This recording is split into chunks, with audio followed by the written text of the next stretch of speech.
Saúdo a todos com a graça e com a paz do Senhor Jesus. Amém. Meus irmãos, é uma alegria voltar a participar do culto do nosso seminário. Já fazia um bom tempo, desde o ano passado, que eu não tenho o privilégio de participar do culto. E agora, além de poder participar, tenho a oportunidade de compartilhar com vocês um pouco da maravilhosa, amada e viva Palavra de Deus. Antes, vocês podem abrir suas Bíblias em Marcos capítulo 2. Estaremos meditando numa palavra devocional. Eu quero pedir mais uma vez oração. Primeira vez esse ano que estou pedindo oração.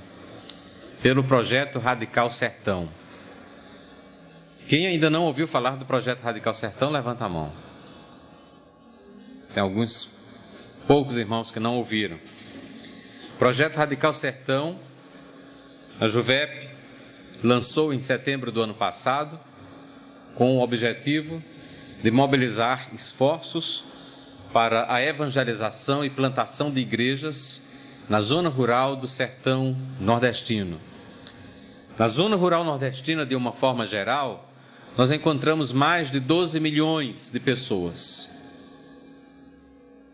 É uma população, irmãos, muito grande. A terra do relógio e do chocolate, um dos países de alta tecnologia. Que país é esse? Suíça. Tem 7 milhões de habitantes. Paraguai, Uruguai, tem menos do que 10 milhões. Portugal, nossa pátria-mãe, 10 milhões. Então, ter mais de 12 milhões de brasileiros que moram em um canto do Brasil, e esse canto do Brasil, que se chama Zona Rural do Sertão, tem a particularidade de fazer com que as pessoas que moram ali tenham afinidades culturais e de costumes. Então, é um povo brasileiro dentro do povão brasileiro de uma forma geral. Tem os seus costumes, as suas gírias, o seu estilo de vida bem diferente do estilo urbano de todos, senão da maioria de nós. E entre essa gente, sabe qual é a percentagem dos que conhecem a Deus? Sabe qual é? Lembra-se? 0,1%. Essa percentagem de crentes nós encontramos em que tipo de país?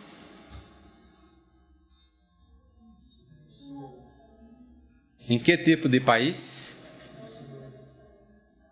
Sim, mas que tipo de país aqui? Muçulmano. País muçulmano. País de uma cultura não cristã, de um povo que raramente ouve falar de Jesus. E nesses países muçulmanos, qual é a realidade com relação à evangelização? Eles têm bastante liberdade, não tem? Não. Então, 0,1% de crentes é um percentual que a gente encontra em países não cristãos,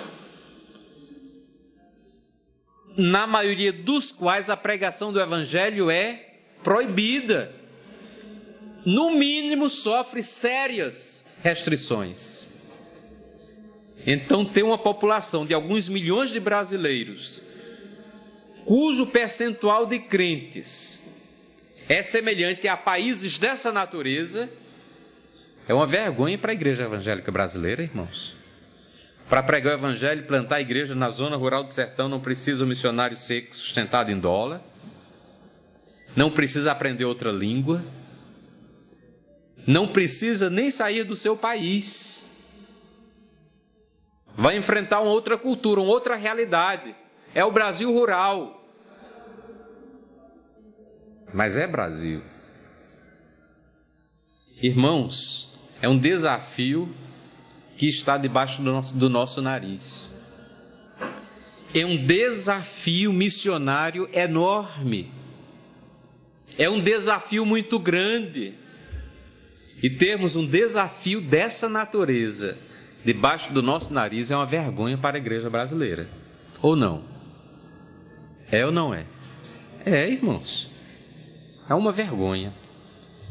E essa situação não pode continuar assim.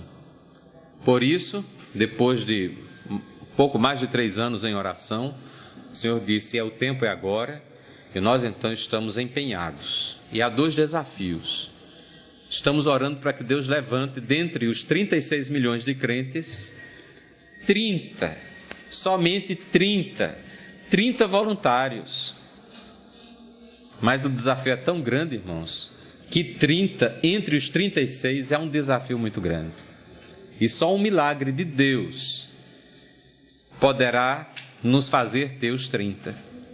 30 voluntários que dediquem 18 meses para a evangelização da zona rural do sertão nordestino. 18 meses.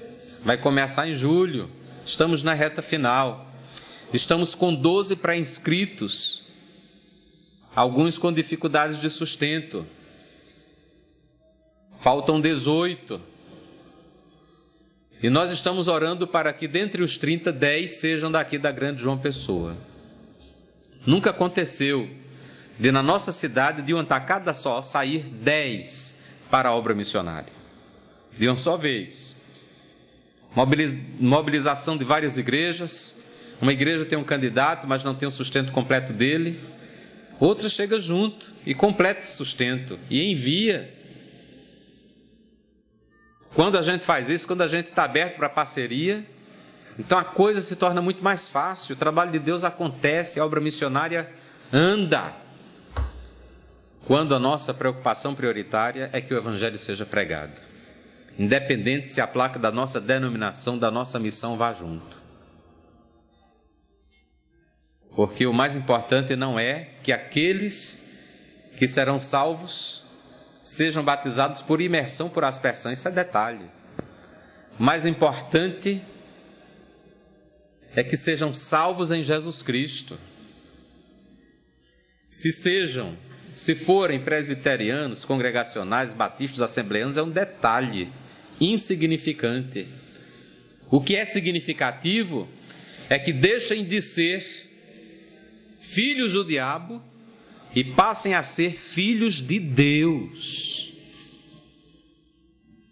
Então eu peço que vocês orem para que Deus possa abençoar e operar os milagres que necessitamos para que o projeto Radical Sertão aconteça e Deus nos dê os candidatos necessários para que em julho a gente possa começar o processo. Até o final de ano será treinamento em João Pessoa, regime de tempo integral, internato, treinamento intenso. E em janeiro do próximo ano, todo mundo, zona rural, morar na zona rural. Deus nos dando 30, serão divididos em umas 6 equipes, com 5 pessoas cada, em pontos diferentes, em povoados diferentes e previamente mapeados. E eles estarão morando num povoado e evangelizando aquele povoado e os povoados e sítios em volta. Serão igrejas diferentes. Serão igrejas que vão começar debaixo de uma frondosa mangueira, debaixo de um pé de joá, na calçada de Seu Zé, na sala de Dona Maria. Que coisa maravilhosa. Aí naquela manhã, o radical vai chegar e dizer: Seu Zé, eu soube que amanhã o senhor vai lá para o roçado, estocar a terra, preparar para a lavoura. Pois olha, amanhã 5 horas da manhã eu estou na porta da sua casa com a minha enxada para ajudar o senhor também. O que é que vai acontecer, irmãos? Seu Zé vai para casa dormir pensando: que negócio é esse? Esse povo chega de fora. E além do mais, eu sei como é o povo lá da capital. O povo da capital só acorda das 8 em diante. E jovem assim, jovem gosta de dormir. E esse rapaz amanhã, 5 horas da manhã, vai estar aqui em casa com a enxada para me ajudar. Por que isso? Irmãos, orem pelo projeto Radical Sertão. Deus vai fazer grandes coisas. Em alguns lugares, os radicais chegarão em tempo de colheita e vão colher frutos. Em alguns outros povoados chegarão em tempo de semeadura. Tempo de colheita é maravilhoso, é emocionante, muita alegria. Tempo de semeadura é tempo de dureza, às vezes de choro, de muito trabalho, não se vê o fruto. Mas se amanhã nós quisermos colher goiabas, o que é que precisamos fazer hoje? Plantar sementes de goiaba, plantar goiabeiras. Nesses lugares onde é tempo de semeadura, se nós queremos daqui a alguns anos vermos nesses lugares onde não há produção ainda de frutos para o reino de Deus, se nós quisermos que daqui a 2, 3, 4, 5, 10 anos encontremos frutos de salvação, o que é que precisamos fazer hoje? Semear. Semear e perseverar semeando. E a Bíblia diz que no reino de Deus uns semeiam e que nem sempre os que semeiam colhem. Nosso problema é que a gente só quer trabalhar em tempo de colheita. Se Jesus chegasse e dissesse, eu preciso de uma ruma de pessoal para trabalhar numa colheita que eu tenho ali e quero outra ruma de gente para trabalhar na semeadura, eu acho que a maioria de nós ia ficar do lado da colheita. Eu mesmo preferia trabalhar na colheita, não na semeadura. Preferia. Mas nem sempre a gente deve fazer aquilo que prefere. Mas a gente deve fazer aquilo que é necessário. E se faz e urge a necessidade de semear em muitos lugares que ainda não é tempo de colheita. Vamos ler a palavra de Deus em Marcos capítulo 2.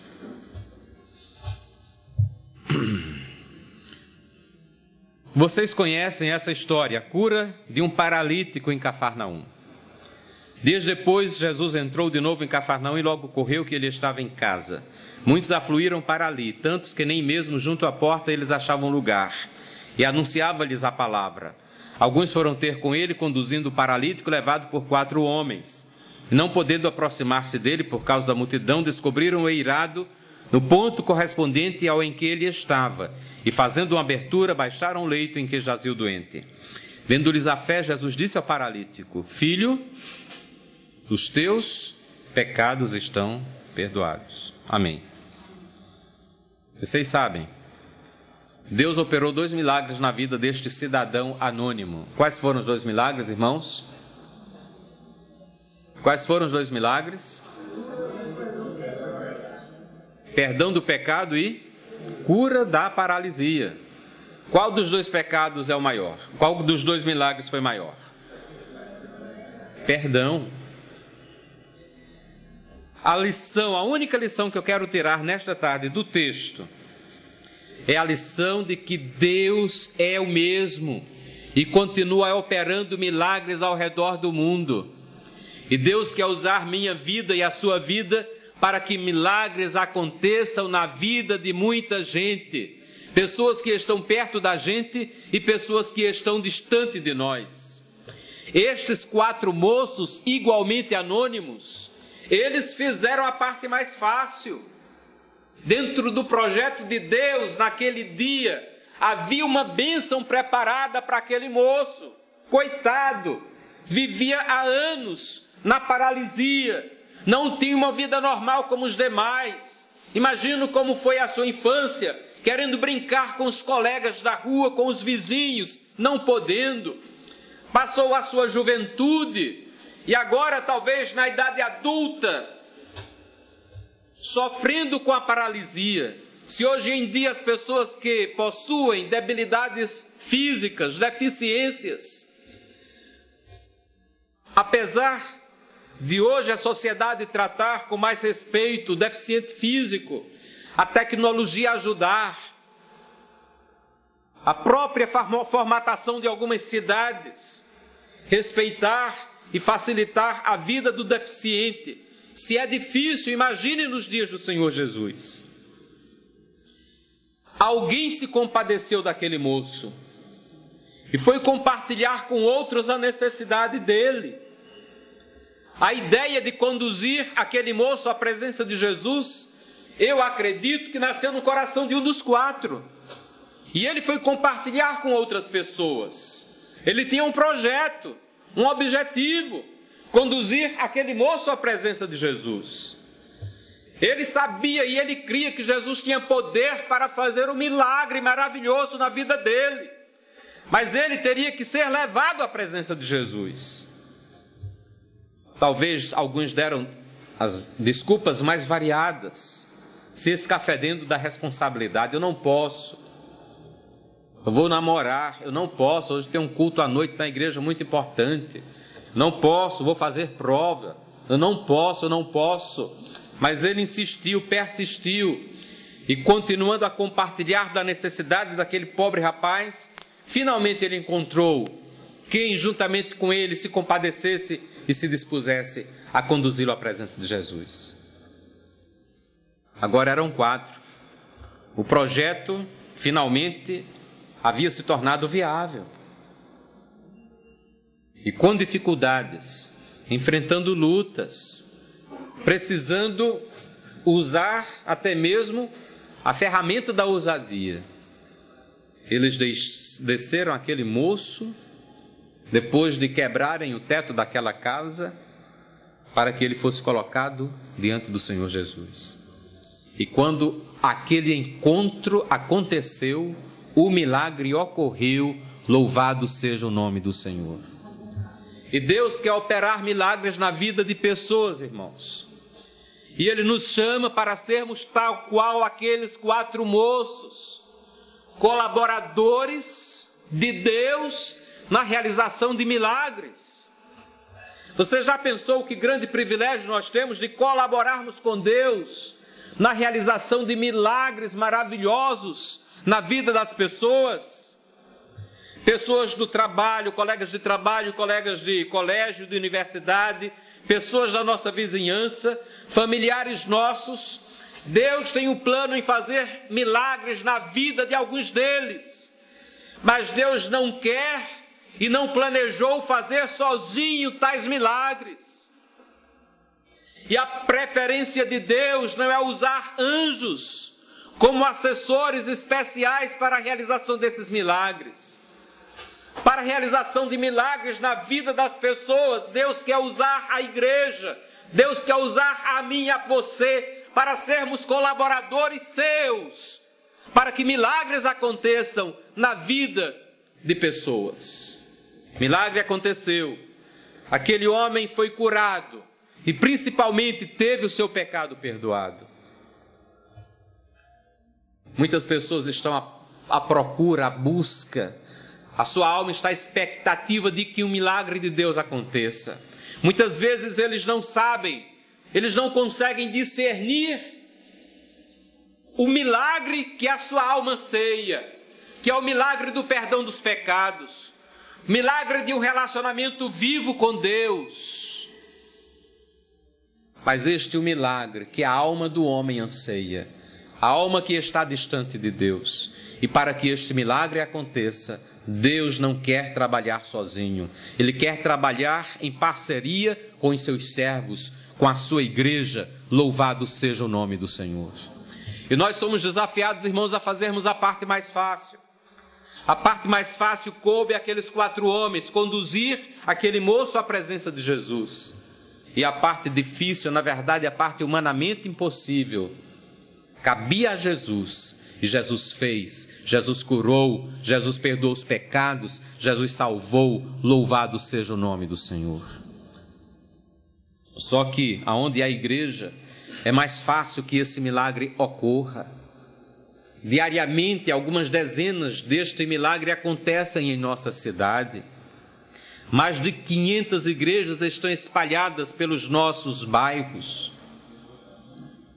Mas há lugares no sertão, há lugares entre outros povos, em que Deus deseja que o milagre aconteça, mas cadê os 4 homens? Aonde é que está o missionário que ainda não chegou? Agora, no último projeto missionário, nós tivemos uma experiência maravilhosa. Aliás, eu peço que vocês orem pelo próximo projeto, que será na cidade de Jardim, sertão do Ceará. Estaremos plantando uma nova igreja naquela cidade entre os dias 6 a 30 de julho. Nós já tivemos alguns seminaristas participando conosco. E seria muito bom se você planejasse, durante a sua vida acadêmica, participar de pelo menos um projeto missionário.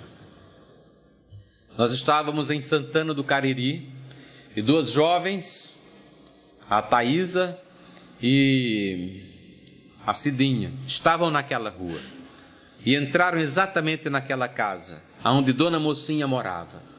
Evangelizaram-na, mas ela resistia muito à pregação do Evangelho. Mas elas persistiram, após os 20 minutos de conversa saíram e no outro dia voltaram. E o milagre havia acontecido. Naquela noite o Espírito Santo havia quebrantado o coração daquela senhora. Naquela outra tarde, Dona Mocinha, ela mesma verbalizou o desejo do seu coração: hoje eu quero entregar minha vida a Jesus Cristo. O milagre aconteceu porque Thaisa e Cidinha foram, colocaram diante de Deus consagraram as suas férias para Deus, chegaram até aquela rua e mesmo debaixo do sol causticante do sertão, persistiram e foram novamente à casa de Dona Mocinha. E o milagre, irmãos, para mim toma proporções ainda maiores, porque Dona Mocinha, no dia 13 de janeiro, nós levamos o bolo e comemoramos juntos com a sua família o seu aniversário de número 102. 102 anos de idade. E quando eu imagino que aquela senhora jogou para trás toda a herança de 102 anos vividos no sertão, no meio de toda a sua família católica, apostólica, romana, os seus tetravós, trisavós, bisavós, seus pais, ela sempre viveu naquela lei e esperava morrer naquela lei.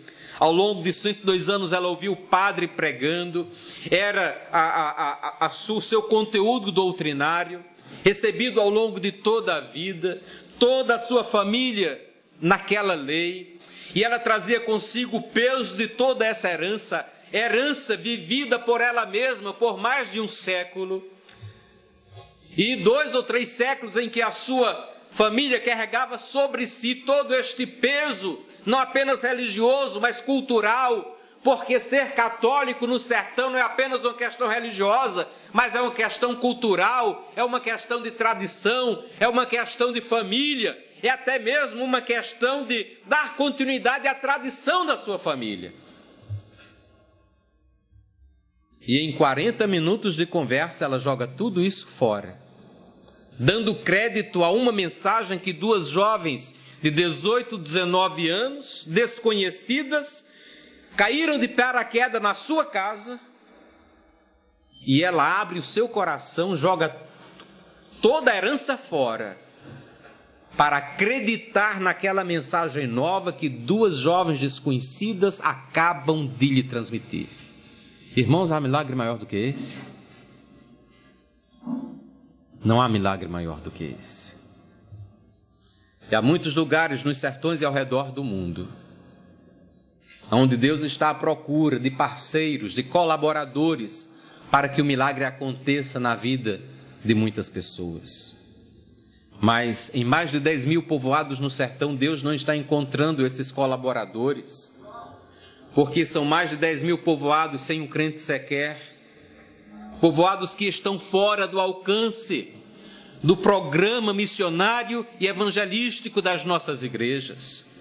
Mais de 2 mil povos ao redor do mundo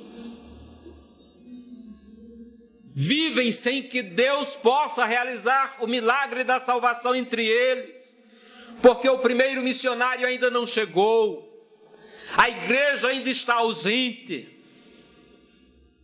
Quando a salvação começará entre estes povos?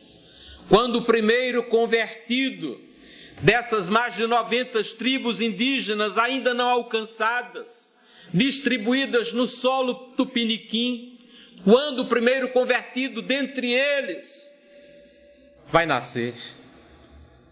Quando o missionário chegará a essas tribos ainda não alcançadas?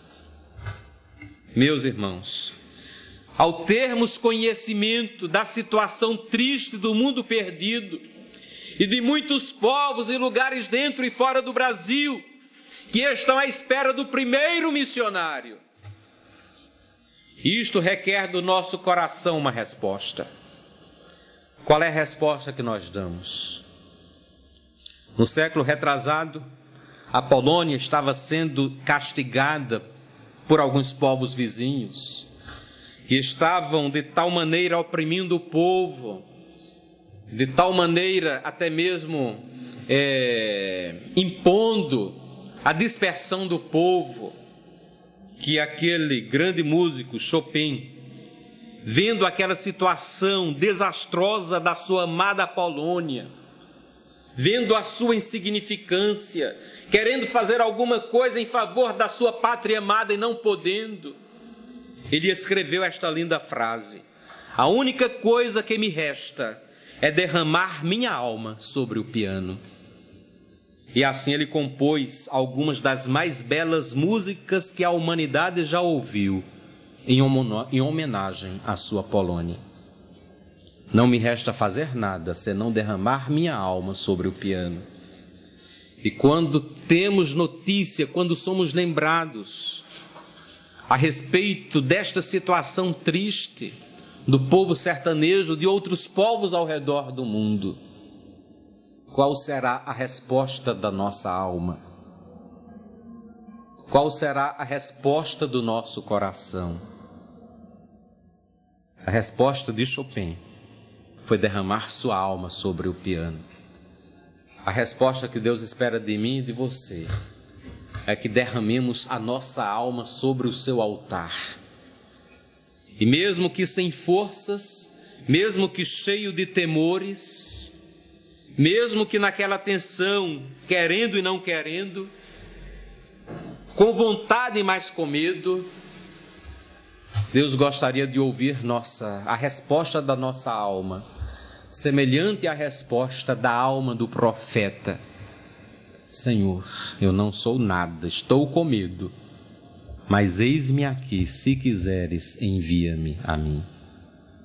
Deus está à procura de homens como aqueles 4, que se colocaram em suas mãos para que o milagre acontecesse. O milagre tenha ocorrido generosamente nas médias e grandes cidades do Brasil, mas o milagre tem sido muito raro na zona rural do sertão. O milagre não tem acontecido